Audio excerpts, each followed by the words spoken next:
Good morning. I am Steve Weber. Welcome to the American Gumption Morning Show. I broadcast with my broadcast partner, Spirituality Gone Wild, typically Monday through Friday, 4 or 5 days a week.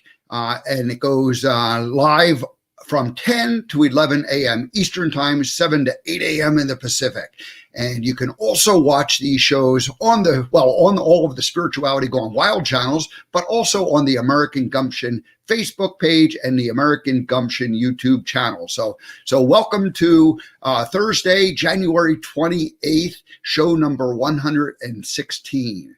Alrighty, so I have a fascinating guest coming up, Yolande Brenner. She'll be joining us at about 15 past the hour, and she's got a great story, kind of a wild ride. Certainly the path less traveled. I've kind of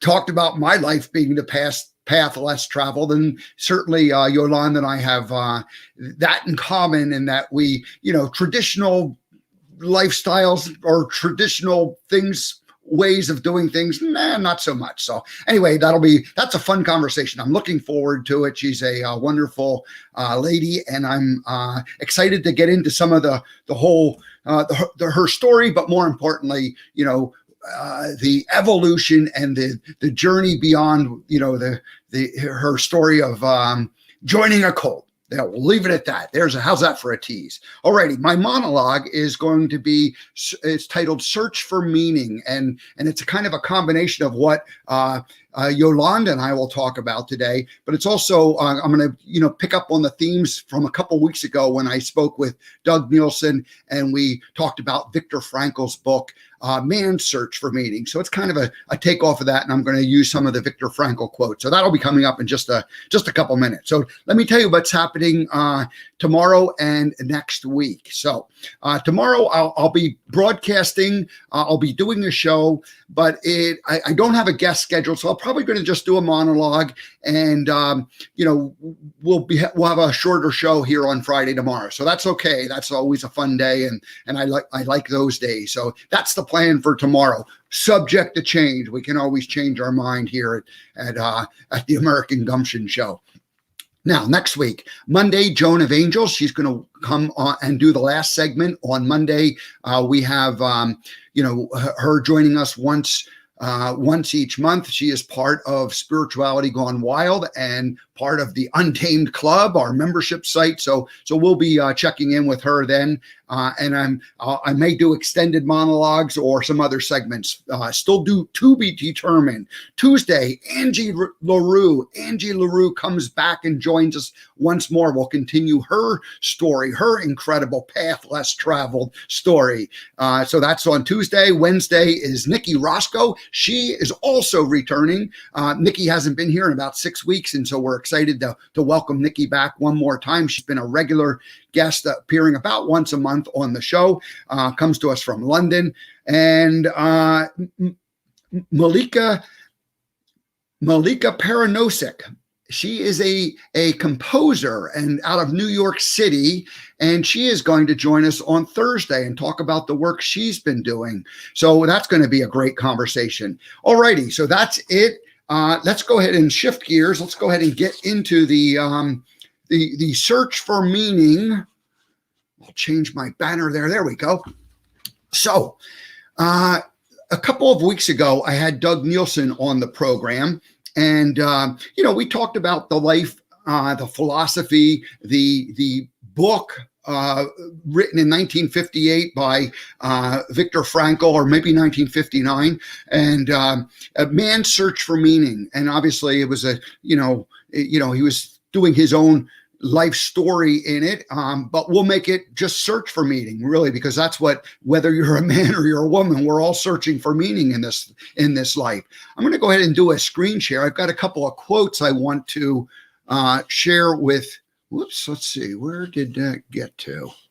Oh boy, I lost my visual. All right, I'm not going to be able to do that. I'm going to, weird. Alrighty, I had the screen all set to go and it disappeared. So I'm not going to bother searching for it. I'm just going to go ahead. I've got a couple of Viktor Frankl quotes that I'm going to, mention. And we talked about these last, a couple of weeks ago when Doug was with us. But the first Viktor Frankl quote is, "Between stimulus and response, there is a space. In this space, there is the power to choose our response. In our response lies the growth and our freedom." So what Viktor Frankl is talking about is that things happen to us, external things happen to us, and we respond to them. And Viktor talks about this little tiny space. It could just be a fraction of a second. He says that space allows us to decide what we want to do. And if we are living a subconscious life, right, if we're on autopilot, then what we're doing is we're reacting. But if we are living a more conscious life and aware of what we want to do, we recognize that space, and then we have a chance to respond as opposed to react. And so a lot of people, and certainly me, for the first 50 years of my life, I lived a very subconscious life. And, I spent a lot of time reacting. Things would happen and boom, you just sort of, you go into that program and you react certain ways. And what Viktor Frankl in that quote is really saying is that if we can recognize that little bit of space and we can take control of that space and then respond as opposed to reacting, then we, that's where the growth and the freedom in our life comes from. The second quote he has is, "Everything can be taken from a man, but one thing, the last of human freedoms, to choose one's attitude in any given set of circumstances, to choose one's own way." Now, Viktor Frankl was in a concentration camp in World War II. And so they had stripped him of everything, his food, his clothing, he was down to just being, a bare naked man with no food, no water, beating him. And yet he had the presence of mind to say, you can't take away my freedom to choose how I want to respond to what you're doing to me. And so he maintained that belief, and that's what kept him alive. He recognizes that in his book, or acknowledges that in his book, that's what allowed him to survive. That is, he knew that he had the freedom to respond and to respond and choose his own attitude toward it. So somehow he had this incredible strength, and he was able to bear and hold up under the torture that he was really living in. And finally, the last quote I'll say, this is the shortest one, easiest to get, is, "Our greatest freedom is our freedom to choose our attitude." Our greatest freedom is our freedom to choose our attitude. And so that's what Viktor was talking about. That's that response. That's that space where we get to choose how we want to respond. And in that space and in that choice becomes the growth that we have in it. And so, there was a time when things would happen and I'd get angry and I'd get mad and I'd lash out. And I like to think I'm past most of that, but there's still, every day is a challenge, right? Every day is a day when you have that choice to keep reacting or to react to the stimulation that comes at us. So I was inspired by the conversation I'm going to have with Yolande coming up here, in that one of the ways that she describes herself is on her website is the asker of big questions, the asker of big questions. I love that. She's searching for her own, search for meaning. She wants to understand, what is this meaning of life? What is this purpose? And she was asking these questions, early on in her life, and that led her down a path that, she's going to tell us all about. Viktor Frankl, of course, was asking the big questions when he wrote Man's Search for Meaning. That, the search for meaning really it's probably the biggest question that one can ask. What is our life purpose? What are we here to do? And the commonality is that, both what Viktor was talking about and Yolande, what she wrote about in her memoir, and what we're going to talk about is really about, like, how do you make a difference in the world? How do you, do something that's important, and instead of just, going through the monotony or the routine of life. And so this is the idea of what the bigger question is. What is the purpose here?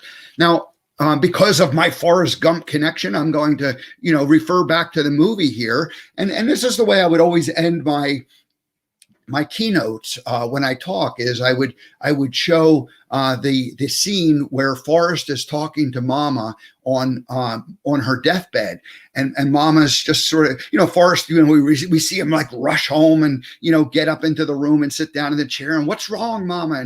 And she says, oh, I'm dying, all that, and she's trying to reassure son that that's okay. Dying is just a part of life, she tells him. And she, as she's talking and reflecting on her life story, she says, I didn't know it at the time, but I was destined to be your mama. I didn't know it at the time, but I was destined to be your mama. And that word destined, it catches Forrest, and he says, and he almost pleads with her. He says, Mama, what's my destiny? Mama, what's my destiny? And really what Forrest was asking was the big question. He was doing the search for meaning, and he was saying, hey, what's my purpose here in life? What's my destiny? And Mama very wisely and very calmly says, Forrest, you're going to have to figure it out for yourself. And that was really great advice, because there was nothing else. If she had said anything like, oh, you're supposed to go do this, or ultimately, we don't want to be told what to do by others. We want to figure it out ourselves. And when Mama said, Forrest, it's, you're just going to have to figure it out yourself, she gave him the best advice. She didn't give him an answer, other than, hey, go figure it out yourself. And that's what asking big questions is. And that's what Viktor Frankl in the Search for Meaning, was talking about. So there are there's no easy answers to anything of these questions. Nobody can give us the answer. We have to discover it. We have to figure it out for ourselves along the path of life. And we all get to choose our meaning, and we get to answer our own big question, that big question of what's our purpose here? What's our destiny? We get to go figure it out ourselves. And just to kind of wrap up and conclude this before I bring Yolanda on, I now can look at the 10 years that I was in Montana as really, my time of being able to ask the big question. And how grateful am I that, I had the better part of 10 years to, in simplest form, sit on the side of the hill, looking at the mountains and asking, okay, what is my destiny? What is my purpose? And it's funny, because I moved to Montana with a very definitive, like, here's what I'm going to do. And none of that worked out right from the beginning. The whole plan started to unravel. And of course, from the time that I decided to move there until I actually got there was a several year period, and my own ambitions and my own, interpretation of what kind of life I wanted to live had evolved and changed during that time. And so I had this old vision that I was trying to fit into this new evolving vision.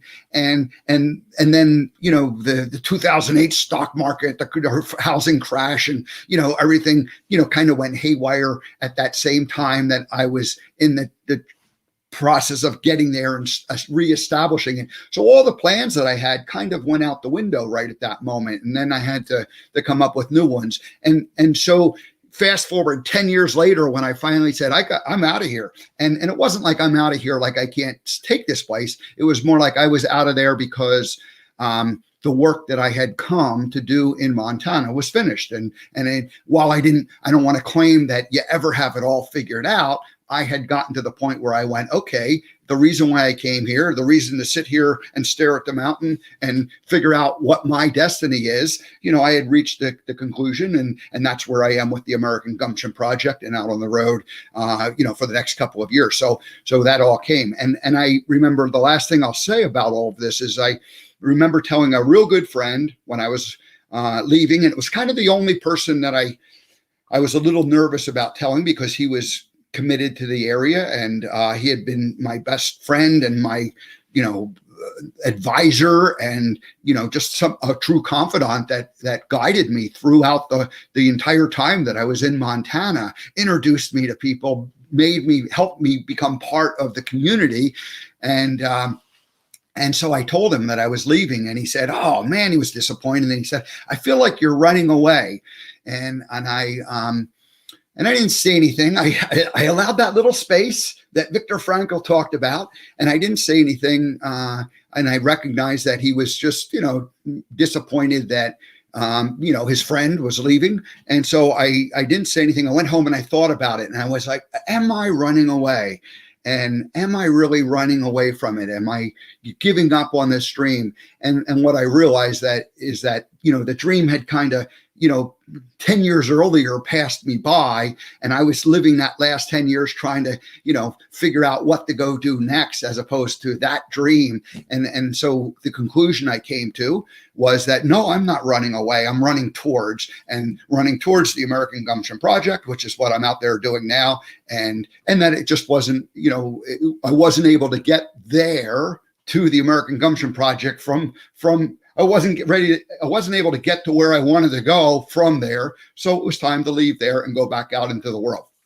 So I was not running away. I was running towards. And that was a great feeling, because once you realize that you're running towards, you're doing it with intention and purpose, as opposed to reaction and hope, blind faith. Alrighty, so that's that. Let's go ahead and welcome our guest. I see Yolande is in the green room. I hope she's been enjoying the American Gumption snacks that we provided back there. Yolande Brenner, welcome to the American Gumption Morning Show. Thank you. It's good to be here. So, Yolande, we have two little things that happen right when I welcome a new guest onto the show. And so hopefully you'll be a cooperative guest and allow me to do both of those things. The first one is I like to read a little bio and introduce people to who you are. And then I have a theme song that I play. And the theme song is called, coincidentally, the First Time Guest to the American Gumption Show theme song. So I will play that. Are you willing to go along with this? Absolutely. That sounds great. All righty. So Yolande Brenner is a writer, actress, singer, filmmaker, teacher, and author of her memoir, Holy Candy: Why I Joined a Cult and Married a Stranger. Her search for love and meaning has led to unexpected places, adventures into the realms of relationships, and the discovery of her own spirituality. Yolande has studied creative writing at City University of New York City College. She has an advanced certificate in filmmaking from Central St. Martin's and a BA in fine art and filming from East London University. You are well educated.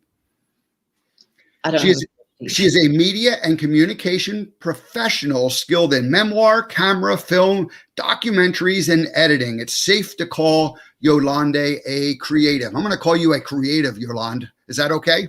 That sounds great. Yes, I consider myself that. And she also has a couple of day jobs. Yolande is an adjunct assistant professor and English lecturer at local New York City colleges. She is a freelance teleprompter operator who has worked in broadcast television for 25 plus years. You know your way around the back end of a broadcast studio. That's right. I see you've done some research there. And Yolande also has 2 adult children and a lifetime of adventures along her path less traveled. I love that. You have done the path less traveled, so we have that in common. Why go down the traditional path? That's kind of boring. Well, I think all paths are interesting as long as they're the ones you've chosen. And even if they're not, something good comes out of it.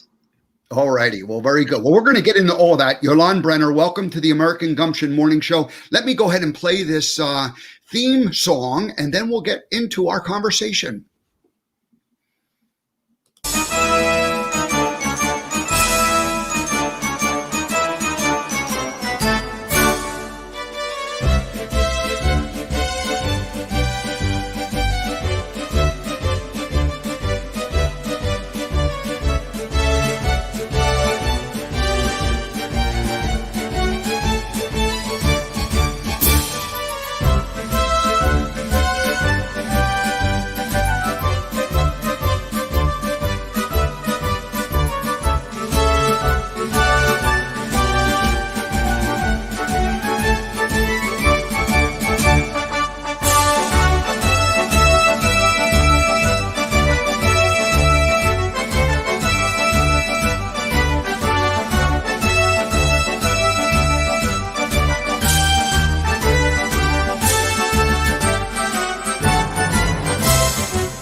Have you ever had a marching band welcome you to a show before, Yolande?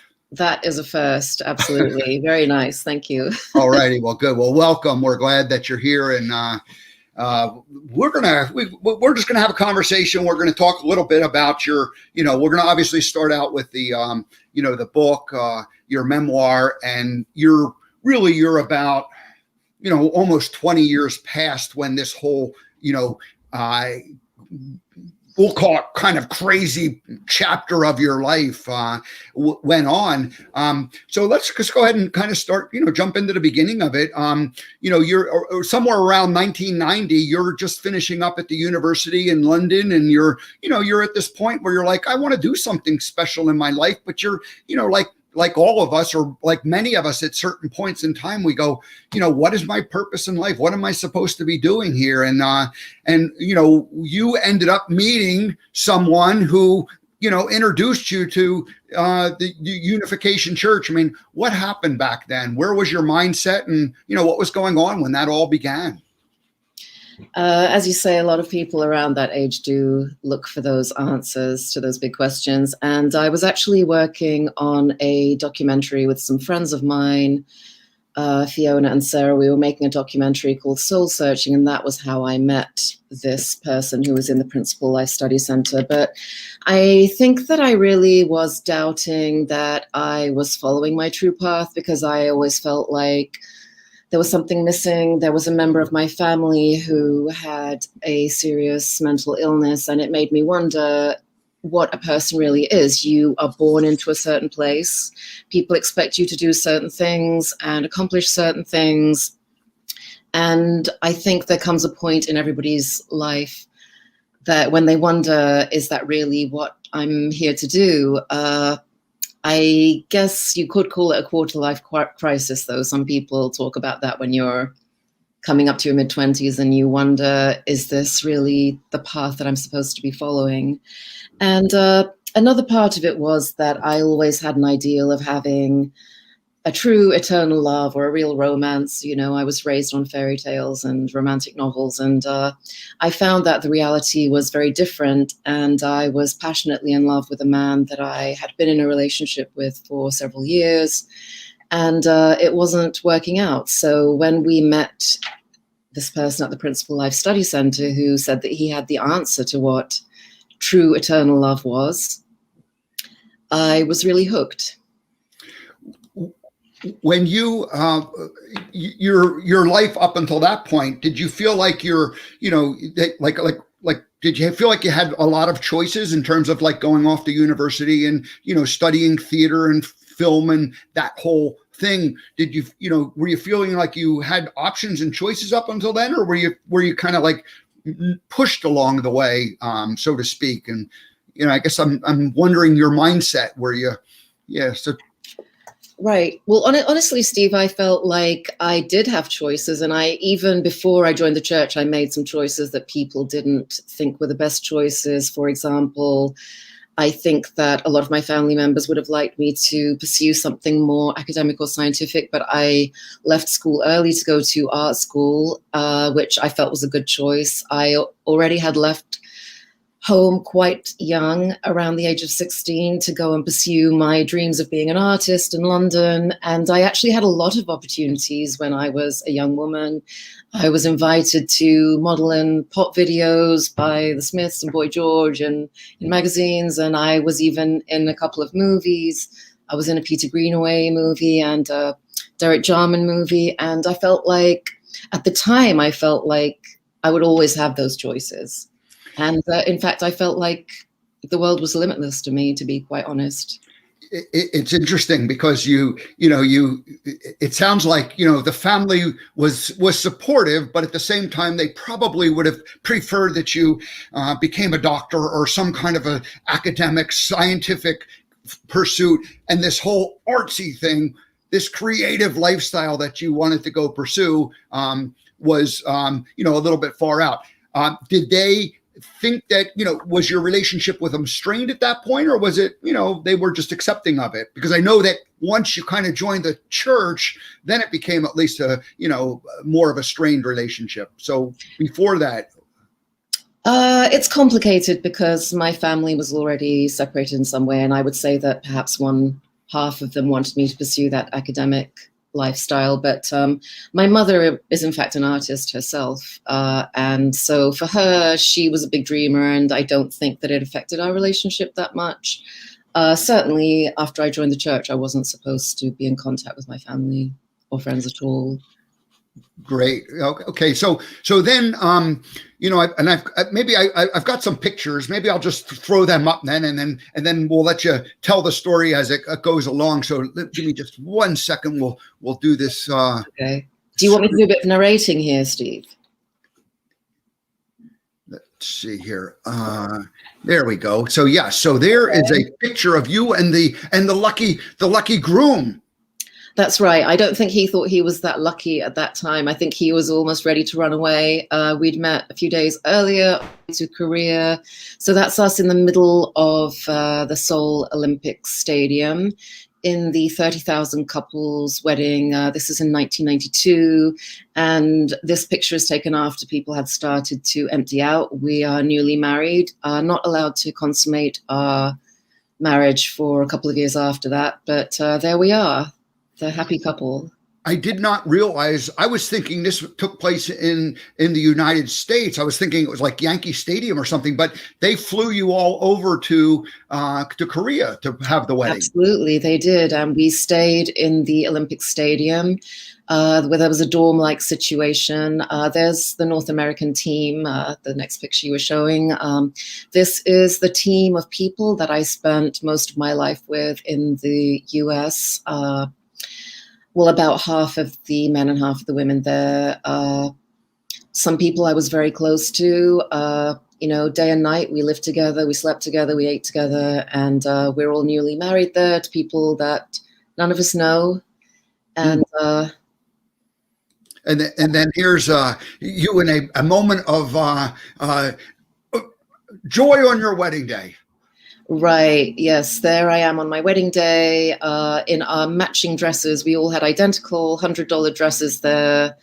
They weren't the most flattering, but it made quite an effect on the floor. That's one of my good friends on my left that I spent a good deal of time with, and her partner to my right. Yes. Wow. And so let's see the last. The last picture. Here's you and two other brides that day. Yes, this is two of my church sisters that I spent an awful lot of time with, as I say, day and night, working together, sleeping together, praying together. And we were very close. We had all just got married, and I think we were just in a state of shock and trying to get used to the fact that now we were going to spend the rest of our lives, not only our physical lives, but our spiritual lives with these men that we had just met. And of course, we wouldn't be physically intimate with them for some years to come. So yeah, it's just the beginning of a journey there. That's certainly not the traditional way of doing things, but hey, so you had met, you initially it happened a couple years earlier where you were still in London, and then you ended up getting sent to the U.S. because of some things that happened, and you started this new life in the United States here in the early 20s, and then another year or so later after that, that's when you went over to Seoul and got married with 60,000 other people from around the world, I guess. That's right. I think there were about 140 different nationalities there. So, yes, it had been a couple of years since I had joined the church when I went to the wedding. And as you say, I was sent over from London. I joined in London. And of course, all of my close family members and friends were in London. I would say almost, are my closest friends still there. And so because my ex-boyfriend at the time was trying to kidnap me and doing various damage to the buildings, then not only that, but I think they made a decision that America was the most important country in the world, according to the church. And so we were sent here to do this mission. Wow, wow. So when you first got here to the U.S., I mean, what were you doing then before you went off and got married? I mean, what was your life like those first few months and, when you got here?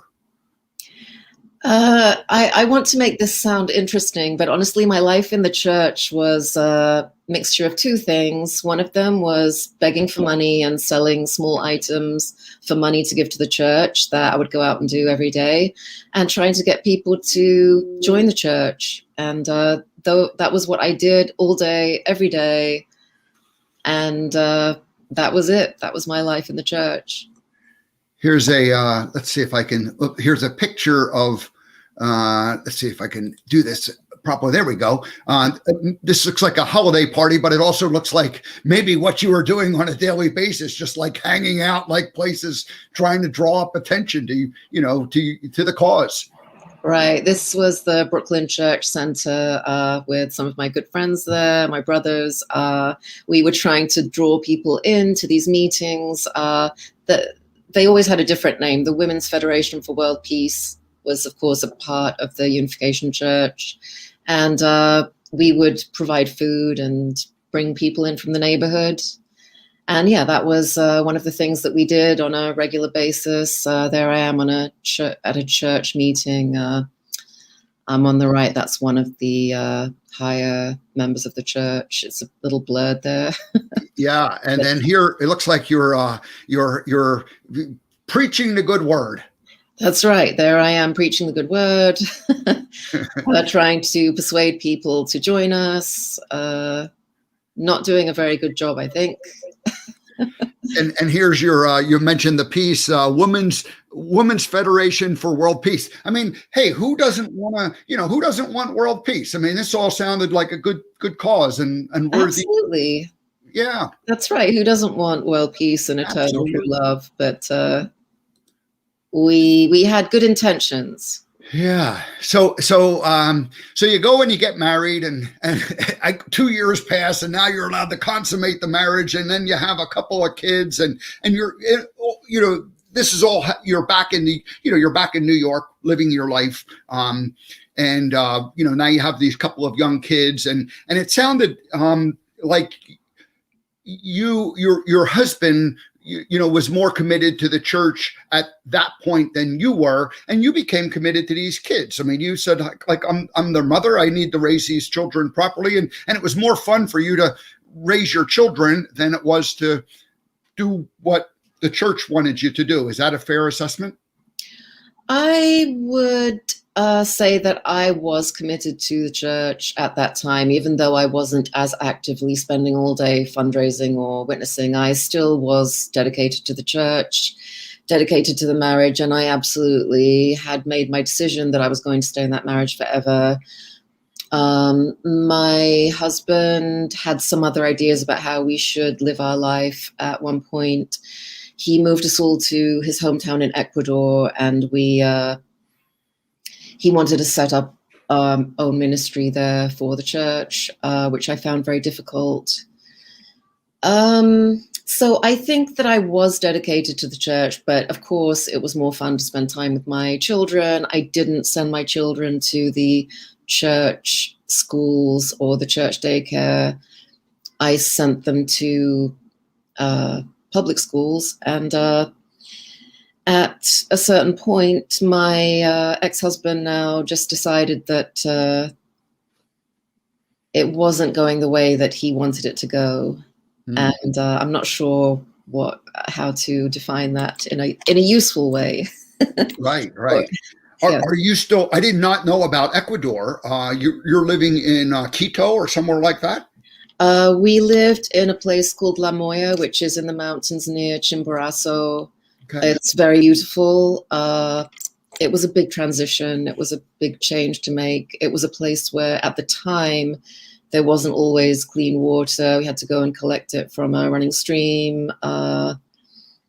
There wasn't always electricity. There certainly wasn't telephone connection, things like that. So it was a big change for me. And I think my son, who was only 1 at the time, didn't really think that much of it because he was so young. But my daughter, who was 3, it was more difficult for her. because she was not used to that way of life. Yeah. Did you know any Spanish? Oh, yes. Okay. Yes, I was able to speak in Spanish. Very good. Right. When your husband decided that the marriage was over and now you're on your own with the kids, were you still living in Ecuador at the time? No, we ran out of money in Ecuador. So we came back to the church building that we'd left, which was actually the New Yorker Hotel. At the time, it was full of church members living there. I don't know if anybody who lives in New York knows it. It's on 34th and 8th, and it's now New Yorker Ramada or something else. Anyway, so we were living there, and we went back and said, look, we've come back, and they didn't have a space for us. And so we were there temporarily, and then we were kicked out, and then we moved to Harlem. And I think it was really moving away from the church that made it clear to us that we weren't a good match, because our relationship was always tied up with doing things for other people, being a part of a community, and having all these other church members around. And then, well, when we were in Ecuador, we had his whole family around, and then it was just him and me and the children in this apartment in Harlem, and things did not last very long after that. All righty. Well, good. So I think, thank you for sharing that part of it. I don't want to dwell any more on that. But in terms of just, talking about, how does one reclaim their life and, end up making decisions for themselves and looking internally for the answers. It's kind of important that we talked a little bit about that and laid it out. So thanks for your willingness to share it. And again, it's 20 years ago when all this was happening. And so, you're well past, the delicate stage of like just reemerging from it. So he leaves, and then, you at that point, you realize that the church doesn't have the answers, and you described them as a lie, but let's just say that, it just wasn't, it was their interpretation of what the truth was. But it was no longer working for you as the truth, and it was no longer practical for you to, be thinking that this was the answer. So then how do you pick up the pieces? How do you start to assemble your life back together at that point? And there had to be a little bit of a dark night of the soul moment. Oh my goodness. I wish I had a really uplifting and great answer to this question. I should go back and look at that website, because I ask big questions, and I think that recently I may have come to the conclusion that there really aren't answers. I think everybody can make their own answers. So how did I deal with it? I think that initially I just I wanted to take as many chances as I could to see whether I really would be struck down, as the church had said I would if I didn't follow the rules. But over time, I have found things that I enjoy doing. And I think that I've realized for myself that the things that really bring me happiness when I look back on them are really small things that I didn't plan, like a day that I spent the whole day in the park with my children, or just really small moments that I share with people that I love. I don't think that any of the really big things I've attempted are the answer to what happiness is for me. I think I've veered off from your question, but it's been a long journey, and I don't think that I have a great answer, because I think that I always wanted there to be a way of life that was the path to happiness. And so you do these things, and then you're happy, and you've found the solution, and everything is going wonderfully. And it's like this way of magical thinking that I sort of believe in the law of attraction, that what you focus on, you create. And I still believe in that in a way. But I think going back to what you said in the beginning, which was one of your quotes from Viktor Frankl, that to choose one's attitude is, in any set of circumstances, is perhaps one of the most meaningful things you can do. And I think that even now, that is one of the most difficult things to do. And I wish that I could say it's become easier. I wish that I could say that with greater freedom, it's easier. But I think that I'm always the same, whether I'm in a cult or whether I'm out, whether I'm completely free. And I think that it still comes down to whether I am choosing the way that I react to what happens, because there are always going to be some fantastic things that happen. And it seems like just when you've gotten used to a way of being, something always comes up and breaks it down for you. And so I think it just comes down to that. Like, how can you choose your attitude? How can you choose to be happy or choose to be content when you know that things are not necessarily going to work out the way that you want them to? I didn't give an answer to your question at all. I just went. Yeah, no. That's it's a journey. So one of the life lessons from the movie, and really probably the most important one from the Forrest Gump movie that of course I'm a bit of an expert in.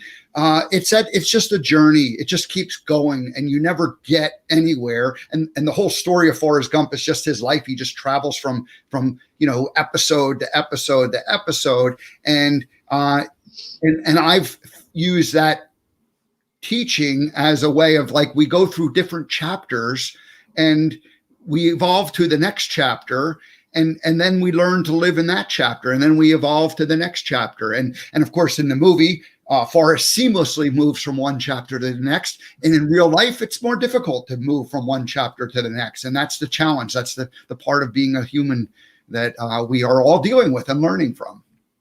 I think there might be some people out there who find it all very easy, and if so, I'd like to hear from them. But yes, well, if you have the answer, Yolande Brenner, YolandeBrenner.com. You can easily reach out to her, just as I did, and we got connected, and we're having this conversation. So she's please feel free to reach out and visit Yolande's website. So there.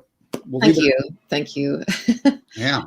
Yes, and it's funny that you talk about the different chapters, because I actually really identified with one of the things you said earlier, that Forrest's mom said that her destiny was to have her children. I'm sorry, I'm gonna feel sad here now, because I feel like even because of the weird choices that I made, I had these two amazing children, and I feel like that may be why I felt so strongly that I wanted to do that I didn't listen to logic. I just did it. So I do feel in a way that my destiny was to have my children, but now my children are adults. They have their own lives, and it's something that is happening. And if there are other people in the same situation who are listening, I'm sure they identify. You don't think about the next chapter, because then you have to recreate yourself again. And I think life is like that. You have to keep recreating what your purpose is. And maybe you don't always know. So. No, and the big question needs to keep being asked and answered, again, as you get to each chapter. The maybe it becomes easier, but maybe it doesn't. Maybe we're faced with these challenges of just being human day in and day out. And so each and if we can look at the big, I just liked your big question. I mean, that's really what it comes down to. If we can answer that, it would be so much easier if we knew that. And so anyway, well, good. Hey, I've got just a couple more pictures. We're going to do a little flashback here. Let's do a screen share one more time here. And you can just tell us about this chapter of your life. I guess this is the modeling, and it looks like Simon Costin's jewelry, a goth magazine. Tell us about that chapter of your life. Yeah, this is when I was still studying, and so this is one of the things I got asked to model for. Simon Costin is an absolutely amazing jewelry designer. He has works in the Victorian Albert now, and he invited me to do this photo shoot. It was just a lot of fun. So that's what that was from. Here's another picture from that same looks like same photo shoot. Yeah, I love his work. It is incredible. Yeah. You and going back to that first picture, I saw a video. Your hair was quite short there. You kind of had the Forrest Gump haircut at that time. I actually had long hair, and my boyfriend at the time had this idea to shave it off. He actually shaved it off for a Smiths video that I was also in. At the time, I was living in this big Victorian house in Guildford Street in London, and Simon Costin was one of the people who lived there. There were loads of artists and designers, and it was just actually a really exciting time. Yeah. I think I even saw a video on your website where it was a Boy George video, and you were one of the dancing extras or something. Right. I don't think that video is widely seen, but I was in that video that was made by John Mabry, who was an absolutely incredible filmmaker. Also, he was a part of that group in London at the time. Yeah, so that was another fun thing that I did. Now, is this picture and this one here, or is this another modeling shoot? But is this at that same time? Is this still back in London? Right, that's at the same time, and this is a photo shoot for Alistair Thane, who is an amazing photographer for Ectomorph magazine. I forget who the designer was. I believe these photos were actually taken, I'm not sure, but I think they were taken in Guildford Street. Yeah, so that was what that was for. And the last picture I have here's a colorful, you were a bit of a clown makeup on. Right. Well, I didn't do that makeup. That was a makeup artist who decided to do that. I forget what magazine that was for, but yeah, that was a photo shoot. All right. Well, yeah. good. Well, fun times back in the early days. Yes. So you're this creative, and you're searching for the meaning. You go off and you end up getting married. You have these kids, your destiny. Now the kids are grown up. I mean, the last couple of years you've been teaching English, creative writing, I'm assuming. Yes, I teach English composition, English literature, writing for the humanities, and yeah, that's what I teach, and I love it. I absolutely love teaching. I get so much inspiration from my students. They keep me in touch with latest trends, and yeah, it really gives me a lot of joy teaching. You know, I often hear parents talk about that their children become some of their best teachers. And what you just said about your students, I'm assuming that the students become the teacher's teacher. They teach me so much. I honestly have found that my students are so caring as people. They're so considerate of each other. They're really ambitious and just very genuine. And I am always moved by how pure they are and just how much love they show to each other. And even, you know, to me as an instructor, they're very considerate to me, and I love their ideas. They always are coming up with fresh ideas, and they have such a great perspective on life, even though they're all going through this really difficult situation of learning online and not meeting their peers in person. They've found a way to make the online community really vibrant and supportive. So I appreciate them immensely. Is it safe to say that the students have adapted to online teaching much better than the teachers and the people who look at them? And, you know, because I hear say, oh, these poor students, you know, they're missing out on it. And while that's true, you know, I'm hearing you say that they're adapting and they, you know, it's just becoming a new normal for them, maybe. I don't know. I think I'm trying to look at the positive of it, but also they do tell me that they are suffering from anxiety, many of them. And I know that they miss meeting in person. And I think that they also, of course, are suffering from not having that human face-to-face connection in real life. But I think they're dealing with it in a very positive way. And I have a lot of hope for them. In this past year, like go back to March a year ago, were you in the middle of a semester or in a teaching period and suddenly you had to shift instantly to Is that the way it worked for you? Yes, yes. So I was in the middle of March. I was teaching face to face in a classroom, in a couple of classrooms, and I was also working at CBS. And everything happened in 1 week because in 1 week in March, a couple of people at the place where I worked were tested positive. And at the time, I didn't take it that seriously. Honestly, I didn't really know how serious it was going to become, and I just couldn't really believe it when we were sent home and told that we would not be there indefinitely. And the same with the college. So we all had to shift to teaching online very quickly. Luckily, I had already done some online teaching, so I felt somewhat prepared. But I know that a lot of people were not prepared. And I didn't find it too difficult of a transition, honestly, but definitely it wasn't what I expected. And I know that some of the students at that time did find it really hard to adapt, but we just carried on.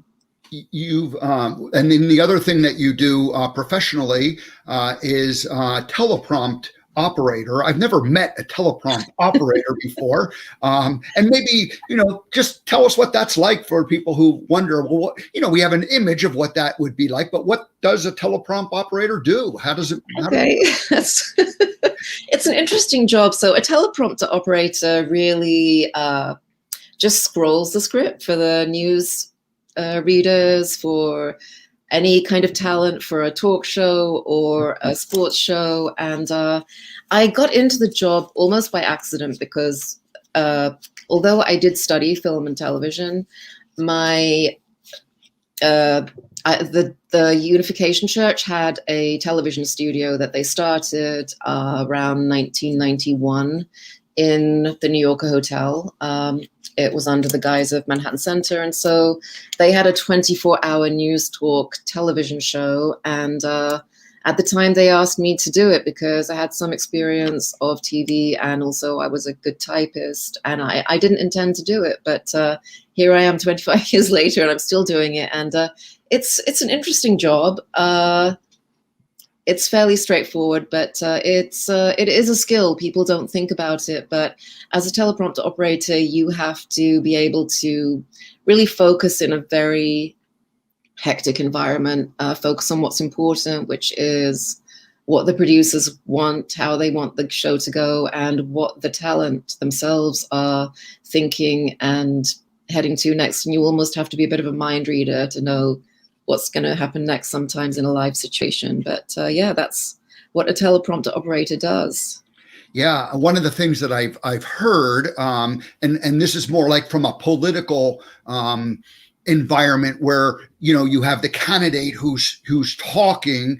The operator needs to be able to speed up or slow down depending on the pace but there's no like there's never any like, hey, can you hurry that up a little bit or can you slow that down a little bit? It just has to happen kind of like on that mind sync. And you need to, I guess if you get to know the talent and you get to know the producers and you understand what they are thinking, then it becomes a bit easier. But otherwise, I imagine it's a bit hectic. Well, absolutely. If you work in a particular show for some time, you get used to the speed and the general flow of things. And as you say, some hosts will skip over things and they'll go to the next point, or they'll speak very fast, or if they speak slowly, it's not as much of a problem. But yeah, that's the thing. And they would hopefully never say it on air. Now, because we have a lot of hosts who are operating remotely by satellite, some of them are far away from where the teleprompter is actually running from. So occasionally in the break, they'll say there's a bit of a lag or something. And we just do the best we can to keep up with it. Yeah. So interestingly, this particular show that I'm doing there's no producer other than me. There's no there's no operator or engineer who's clicking the buttons. And so the first month that I started, I had quite a problem because just remembering where the buttons were, you could see me thinking on air in terms of like, oh, I got to do that. And these little tiny hesitations seemed like, in my mind, like such dramatic things. And now I'm just you just sort of roll with it. And I in this case, I wanted to put your banner up at the beginning of your segment, but about 3 or 4 8 minutes into it, I realized, oh my gosh, I didn't switch that. So you just do it and that sort of thing. But in broadcast television, things are they want to keep it kind of scripted and running tight, and they have a plan, and so it takes multiple people to do all those things, as opposed to this, which is a little more of a kind of an ad lib thing. Anyway. Right. Yeah, no, that's interesting. And I think that even going into this situation, I've thought about it, because I know that when I have been interviewed for a television show or something, they want something very pointed. So they want a particular effect, whether it's they want somebody to come to tears, or they want something, a very emotional moment, or they want something, it has to happen very fast. So it's more of a challenge for me thinking about this, where we're just kind of having a chat, because I keep thinking, well, am I getting to the point fast enough? But I think it's great to have this organic kind of way of just seeing where it will go. And I don't think that people notice. And even in broadcast TV, sometimes, of course, there'll be a technical hitch and people just carry on. It happens. One of the I love the right word was organic in what we're doing here, and I think that's kind of becoming a new acceptable form of communication, because there's lots of people like myself who are creating these different types of shows, and one of the wonderful things about this last year is that it's mainstreamed the idea of doing a person's not like, you're not in the studio with me, and that's become like the normal thing. And so the connection and the quality of the connection isn't as good as obviously as if you're at the studio. And so what happened is we've gotten used to that. The public has gotten used to the fact that these images are going to be a little grainy at times, and maybe the sound clicks out, which isn't. But a year ago we thought, oh, this is unprofessional, we can't put this kind of product out, and yet that's what broadcast television's doing every day now. That's right. I think people have gotten used to the fact that it will sometimes be like that, and sometimes the image will just freeze and you'll have to go to the next person, and it just happens now. Yeah. Well, good. Well, this was fun, Yolande. Thank you so much. What I would encourage people to go to your website to learn more about you. I'm guessing that you're going to continue your journey and this reinvention. You are a creative, so you're not going to just settle into something mundane. I can't imagine that that's going to be your life. But what do you see as next? What would you hope to accomplish as you go forward? I really want to focus more on my artistic pursuits. Of course, teaching is very important to me. I'm working on a graphic memoir version of my book, Holy Candy. And I've also been doing some short video collaborations with a friend of mine in England, which I really enjoy doing. So who knows what will happen next? But yeah. Your friend that you have done these, I saw one, a couple of, the editing is, what do you call that style where, like, from a sound point of view, you're doing like an overdubbing and almost like a staccato thing, and the same thing with the editing. Is there a name for that type of work that you do? I'm sure there is a name. Actually, Danielle Imara, she does most of the editing, and okay. So I would have to ask her. But it's like a rhythmic type of choreography of image and sound, and that's her style. It's been fun. We've done a few videos together, which it's great. And you can see those videos on. There's a link there on your website to find them. I mean, I found them there, it's almost like you two are sisters, the way it's clearly like one's, there's a difference between you two, and yet, like from a distance, you have to kind of look and focus and say, who's who? So anyway, and the way they do this is they're both filming one in New York and one in London, and then it's being edited together to make one kind of story. So it's clever and fun to watch. Yeah, but I'm still working on life stories. I'm collecting an anthology of arranged marriage stories, and I see my work in the future going more towards looking at other people's life stories. So we'll see what happens next. And last question, I know from some work that you did, we have a mutual friend or connection. I'll ask you, what is the 5-second rule? Oh, yeah, I worked with Mel Robbins for a while on her show, The Mel Robbins Show. Oh my gosh, she is such an amazing, inspiring person. I loved working on that show more than any other show, I think, just because of her vibe and how she set the tone. But yeah, the 5-second rule, it really means if you have a strong inspiration to do something, just count to 5 and do it. Don't second guess yourself. Don't stop and weigh up the pros and cons. Just if you have that true gut urge that it's the right thing to do, just count to 5 backwards from 5 and do it. It's a little bit like Viktor Frankl's space, in that, like, Mel's space is 5 seconds, and then just go and take action, as opposed to, like letting the left brain and the analytical brain think it through until you get to the point where you go, well, it's not a good idea. I'm not going to bother doing it. So, yeah, very good. Well, this was fun, Yolande. Thank you so much for joining me this morning. I appreciate your taking the time, and good luck to you. Thanks for sharing your story. And we'll look for more in the future. Alrighty. Wow, that was fun. I was looking forward to the conversation with Yolande, and here it was. We got through it, and I really appreciate that she was willing to just share, that wild adventure story of hers through the 90s when she married a stranger and joined a cult. But here it is, 20 years later, she survived it and is doing quite fine. So anyway, thank you, Yolande. Alrighty, let's go ahead and wrap up, and we'll come back and do it again tomorrow. Tomorrow, we're probably just going to do an abbreviated show. I'll just do a monologue and then get in and get out of here in 20 or 30 minutes. Monday, Joan of Angel segment. Tuesday, Angie LaRue comes back. Wednesday, Nikki Roscoe comes back. And Malika I'm going to say this one more time, get that correct. Paranosik. Malika Paranosik. She is a composer living in New York City, and I'm looking forward to speaking with her next Thursday, 1 week from today. Alrighty, everybody, that's it. Have a great rest of your Thursday. Thank you, Yolande, for joining us today, and we'll come back and we'll do it tomorrow. See you guys tomorrow.